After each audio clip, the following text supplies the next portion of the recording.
के पातंजल योग दर्शन के समाधिपाद के 45वें योग सूत्र को। तो पातंजलि ऋषि 45वें योग सूत्र में क्या गहरा सूत्र हमें दे रहे हैं और उसकी क्या गहरी व्याख्या है, आइए समझते हैं उसकी गहरी व्याख्या। पहले समझते हैं कि क्या सूत्र दे रहे हैं। छोटा तत्व नहीं है, अणु से भी छोटा तत्व है, क्योंकि एक अणु के अंदर, क्योंकि एक अणु उससे भी छोटा परमाणु, और जब दो हाइड्रो परमाणु मिलते हैं तब एक अणु का निर्माण होता है। तो अणु से छोटा है परमाणु। अब साइंस परमाणु को सबसे छोटा मानने लगा। अब और अधिक स्टडी हुई तो अब और भी भेद निकल के आया, और भी उसमें गहराई निकल के आई कि परमाणु के अंदर भी कुछ है, परमाणु के अंदर भी कुछ और ज्यादा सूक्ष्म है। तो पाया साइंस ने कि परमाणु के अंदर न्यूट्रॉन, प्रोटॉन और इलेक्ट्रॉन, ये तीन तत्व और हैं।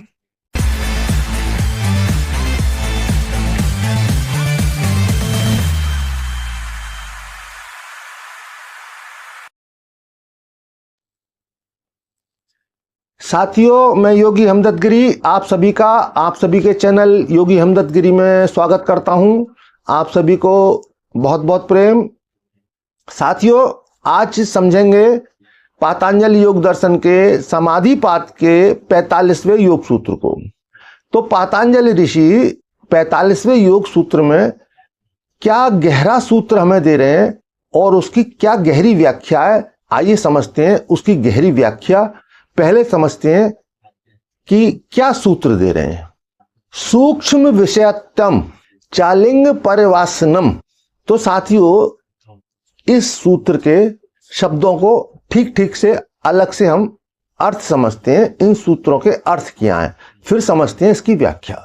सूक्ष्म विषयत्म चा, ये जो कि शब्दों से स्पष्ट है कि सूक्ष्म विषयों के बारे में पातंजलि ऋषि कह रहे हैं कि सूक्ष्म विषय, जो सूक्ष्म विषय हैं उनके विषय में पातंजलि ऋषि बात कर रहे हैं। अलिंग पारिवार्षणम, अलिंग पारिवार्षणम यानी किसी में मिक्स ना होने वाली, किसी में लीन ना होने वाली स्थिति। लिंग रहित मूल प्रकृति, जिसका कोई लिंग नहीं है, ना स्त्री है ना पुरुष है। यानी कि जो सूक्ष्म तत्व है, जो परम तत्व है, वो ना स्त्री है ना पुरुष है। तो साथियों, यहां पर पातंजलि ऋषि बता रहे हैं कि ध्यान की जब इतनी सूक्ष्म स्थिति हो जाती है तो विषय मात्र स्थूल जगत तक नहीं रह जाता। जो भी हम इन स्थूल आंखों से देख सकते हैं, मात्र उन स्थूल पदार्थ तक ही स्थिति सीमित नहीं है। हमारे वैदिक साइंस में, हमारे वैदिक ऋषियों ने सूक्ष्म तत्वों के विषय में बहुत गहरे अध्ययन किए और सूक्ष्म तत्वों को जाना, बल्कि परम तत्व को जाना। जो परम तत्व है उसको जाना, जो कि हमारा साइंस अभी बहुत पीछे है, लेकिन अब स्वीकार करने लगा है कि जितना आधुनिक साइंस जानता है उससे कहीं भी और भी आगे भी बहुत कुछ है। क्योंकि अब क्वांटम फिजिक्स के आने के बाद में बहुत सारी संभावनाएं खुली हैं। जैसे पहले हमारा आधुनिक साइंस मात्र एटम के विषय में जानता था। कुछ साल पहले, 10, 20, 50 साल पहले तक सिर्फ एटम के विषय में हमारा आधुनिक साइंस जानता था कि एटम सबसे सूक्ष्म पदार्थ है। लेकिन जब और शोध हुए और स्टडी हुई और रिसर्च हुई, तब पता चला कि अणु सबसे छोटा तत्व नहीं है, अणु से भी छोटा तत्व है।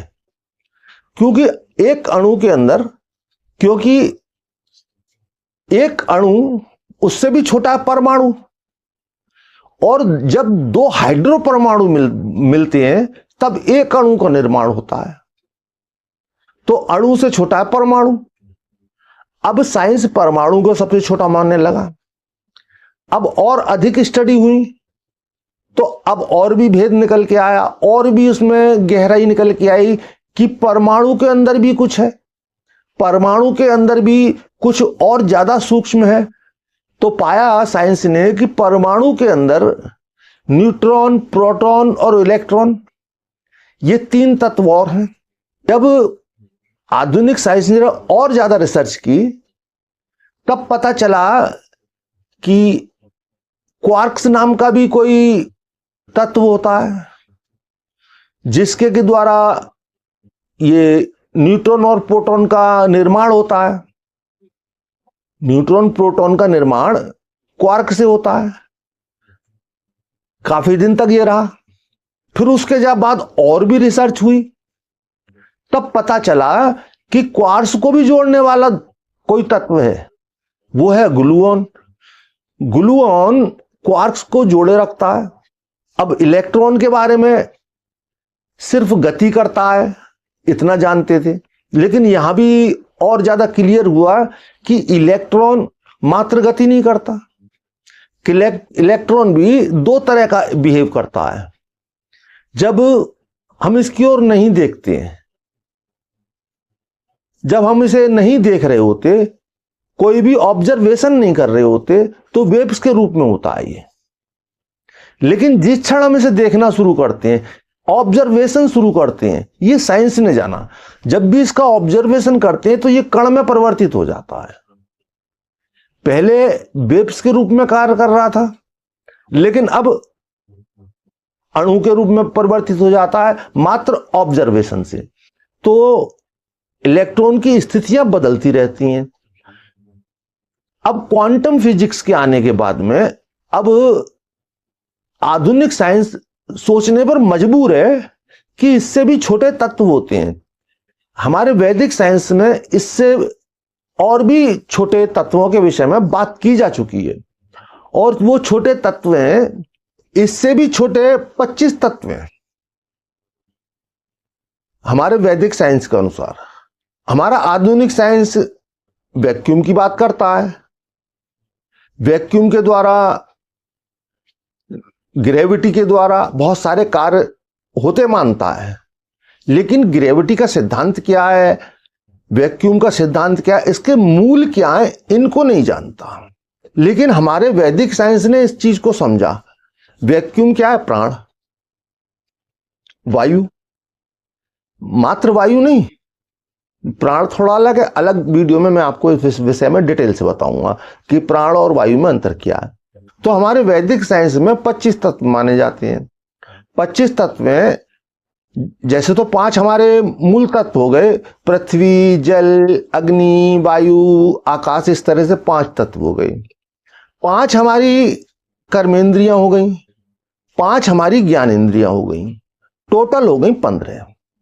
अब 5 इनमें ज्ञानेंद्रियों की 5 तन्मात्राएं और ऐड कर दीजिए। तन्मात्राएं वो होती हैं जैसे कि हमारी आंख है, ये ज्ञानेंद्रिय है, लेकिन जो इसकी देखने की शक्ति है वो उसे तन्मात्रा कहेंगे।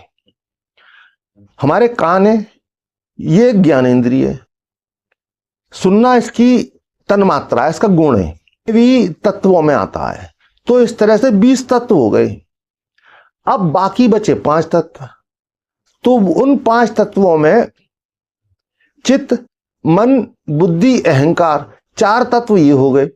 जबकि ये चारों तत्व, चित्त, मन, बुद्धि, अहंकार, हमारे मन का ही एक पार्ट है।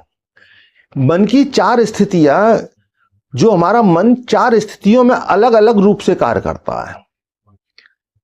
चित्त, मन, बुद्धि, अहंकार, इस विषय में डिटेल से आगे वीडियो में बताएंगे। तो इनके द्वारा जब गहरी स्थिति प्राप्त होती है, जब अहंकार भी पूरी तरह विलीन हो जाता है, तब परम तत्व, वो परम तत्व जिससे कि पूरी सृष्टि, ब्रह्मांड, यूनिवर्स निर्मित होता है, जिसे हम परमपिता परमात्मा के नाम से जानते हैं, तो उसका प्रत्यक्ष ही आध्यात्म का गहरा मूल है। वही सबसे सूक्ष्मतम ऐसा तत्व है जिसके द्वारा पूरे ब्रह्मांड का निर्माण हुआ है, तो साथियों, आज के वीडियो को आप ठीक से समझ पाए होंगे, मैं ठीक से समझा पाया हूँगा। फिर भी कहीं समझने या समझाने में चूक हुई है तो आप कमेंट बॉक्स में लिखकर पूछ सकते हैं। मैं सभी के प्रश्नों के उत्तर देता हूं, प्रयास करता हूं सभी के प्रश्नों के उत्तर दे पाऊं। आज के समय में इतने गहरे ज्ञान को, इतने गहरे ग्रंथों को सुनना, पढ़ना, बहुत कम लोग हैं जो ऐसे विषयों को सुनना और गहराई से समझना चाहते हैं। तो ये बात मैं अंत में कह रहा हूं, क्योंकि आपने ये पूरा वीडियो देखा है, तो मैं आपको बहुत धन्य हैं आप लोग कि आपके इतने सुंदर विचार हैं कि इतनी गहराई से विषय को समझना चाहते हैं, आध्यात्म को इतनी गहराई से समझना चाहते हैं। तो मैं आपसे आशा करूंगा कि ये ज्ञान आप अधिक से अधिक लोगों तक पहुंचाएं और अधिक से अधिक शेयर करें। इसके साथ ही आप खुश रहें, मस्त रहें, तंदुरुस्त रहें, भौतिक जीवन में निरंतर विकास करते हुए आध्यात्मिकता के अनंत शिखरों तक पहुंचें, आध्यात्मिकता के मूल तत्वों को जानें। इस अभिलाषा के साथ ही आप सभी को बहुत बहुत प्रेम।